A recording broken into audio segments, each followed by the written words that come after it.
تو وہ لنگر یہ نہیں ہوتا کہ وہ مذہبی رسم کے طور پر کسی نے دیکھا مسجد میں نمازی آئے ہوئے ہیں، چلو میری طرف سے کھانا ہو گیا.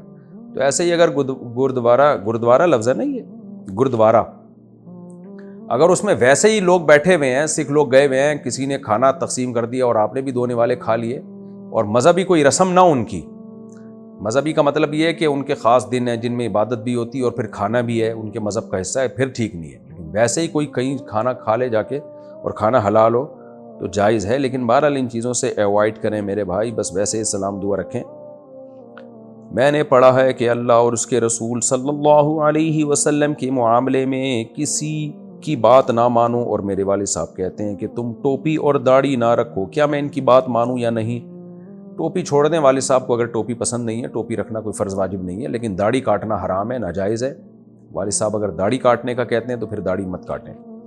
اور پھر والد صاحب کو اللہ لمبی عمر دے، اللہ نہ کرے اگر بالفرض وہ دنیا سے چلے جاتے ہیں، ظاہر ہے سب نے جانا ہی ہے، تو پھر بعد میں ٹوپی رکھ لیں سر پہ، کیونکہ نبی صلی اللہ علیہ وسلم کی سنت ہے. اب والد صاحب کی وجہ سے ایک سنت کو پورا کرنا، ابا کو ناراض کرنا، یہ تھوڑا نامناسب لگتا ہے. ہاں گھر سے باہر نکلیں تو پہن لیں ٹوپی، ابا کے سامنے نہ پہنیں. کتنے لوگ یوٹیوب پر حضور صلی اللہ علیہ وسلم اور ہمارے دین کے بارے میں نازیبا باتیں کرتے ہیں، کیا ہم ان کو دلائل سے جواب دے سکتے ہیں؟ کیوں نہیں دے سکتے؟ دینا چاہیے بھائی. آپ کہتے ہیں کہ اللہ تعالیٰ نے ہمیں اپنی عبادت کے لیے پیدا کیا ہے، جبکہ میں نے کسی عالم سے سنا کہ اللہ تعالیٰ نے اس لیے پیدا کیا ہے کہ وہ دیکھنا چاہتا ہے کہ اچھا عمل کس کا ہے، اور وہ انسان کا صبر آزمانا چاہتا ہے. وضاحت فرمائیں. دونوں باتوں میں کوئی تضاد نہیں ہے. قرآن میں ہے کہ وما خلقت الجن والانس الا لیعبدون، میں نے انسان جنات کو اپنی عبادت کے لیے پیدا کیا. دوسرے مقام پہ اللہ نے فرمایا سورہ ملک میں خلق الموت والحیات لیبلوکم ایکم احسن عملا، میں نے تمہیں پیدا کیا، میں دیکھنا چاہتا ہوں اچھا عمل کون کرتا ہے. تو عبادت اچھے عمل ہی کو کہا جاتا ہے، یعنی اللہ کی اطاعت کرنا. عبادت کا مطلب کیا ہے؟ اللہ کی مان کے چلنا. تو جو بھی اچھا عمل ہے، رزق کمانا بھی عبادت ہے، سائنسی ترقی کرنا تاکہ مسلمان قوم ترقی کرے، انسانیت کو فائدہ ہو، اللہ کی رضا کے لیے یہ کام کرنا، یہ بھی عبادت ہے.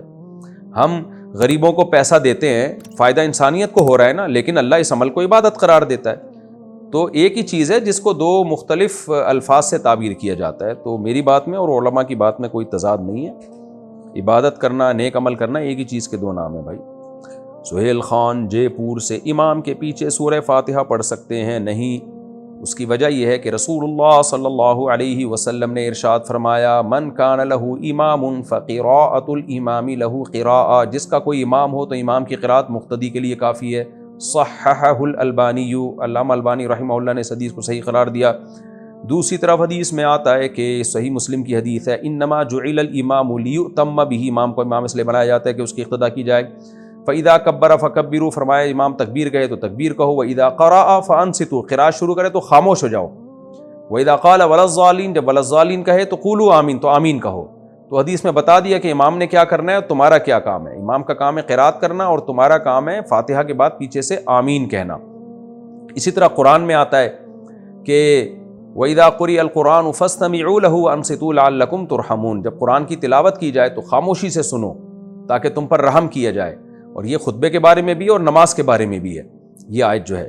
تو ان دلائل کی روشنی میں، اور بعض صحابہ کے بھی سخت فتاوی اس بارے میں، عبداللہ بن مسعود رضی اللہ تعالیٰ عنہ کا، تو ان کی روشنی میں وہ حدیثیں جن سے ہمیں امام کی قراءت کا جواز کا پتہ چلتا ہے یا حکم کا پتہ چلتا ہے، تو وہ حدیثوں میں تعویل کی گئی ہے، ورنہ یہ دلائل زیادہ مضبوط ہیں. تو یہ دلائل زیادہ مضبوط ہیں، لہذا اس کے مقابلے میں جو حدیثیں ہیں وہ یا تو سند کے لحاظ سے کمزور ہیں یا وہ واجب التاویل ہیں. واجب التاویل کا مطلب جیسے ایک حدیث میں آتا ہے اقرا بہا فی نفسک، جب امام کے پیچھے ہو تو اپنے دل میں پڑھو. تو دل میں کا مطلب کیا ہے کہ اس کے معنی اور مفہوم میں غور و فکر کرو. تو اس طرح سے تمام حدیثوں میں تطبیق ہو جاتی ہے. اور یہ جو حدیث ہے لم یقرأ بفاتحۃ الکتاب لا صلاۃ لمن لم یقرأ بفاتحۃ الکتاب، جو فاتحہ نہیں پڑھتا اس کی نماز نہیں ہوتی. تو پوری حدیث یوں ہے من لم یقرأ بفاتحۃ الکتاب فصاعدا، صحیح مسلم میں الفاظ ہیں، جو سورہ فاتحہ نہیں پڑھتا اور آگے تلاوت نہیں کرتا اس کی نماز نہیں ہوتی. تو ہم کہتے ہیں امام کے پیچھے آپ تلاوت تو کرتے نہیں ہو، فاتحہ کے بعد تو ویسے بھی آپ خاموش ہوتے ہو.